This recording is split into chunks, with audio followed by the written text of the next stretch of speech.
திருவனந்தபுரம் சபரிமலை கோவிலில் தங்கம் மாயமான விவகாரத்தில் தேவசம் போர்டு முன்னாள் தலைவர் வாசுவை சிறப்பு புலனாய்வு பிரிவு அதிகாரிகள் கைது செய்தனர். இந்த வழக்கில் கைது செய்யப்படும் மூன்றாவது நபர் இவர் ஆவார். கேரளாவில் உள்ள சபரிமலை கோவில் மிகவும் பிரசித்தி பெற்றது.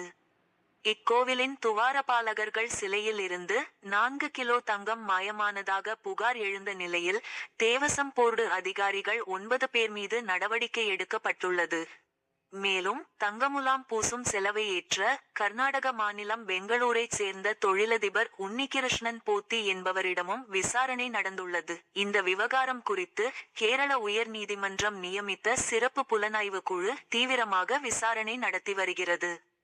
மறுபுறம் தேவசம் போர்டின் ஊழல் கண்காணிப்பு பிரிவு விசாரணை நடத்தி வருகிறது.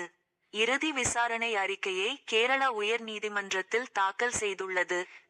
துவாரபாலகர்கள் சிலைகள் மற்றும் கோவில் கதவுகளில் தங்கம் மாயமானது தொடர்பான அந்த 2 வழக்குகளிலும் தொழிலதிபர் உன்னிகிருஷ்ணன் போத்தி மற்றும் தேவஸ்தான முன்னாள் நிர்வாக அதிகாரி முராரி பாபு ஆகியோரை சிறப்பு புலனாய்வு குழுவினர் விசாரணைக்கு பிறகு கைது செய்தனர்.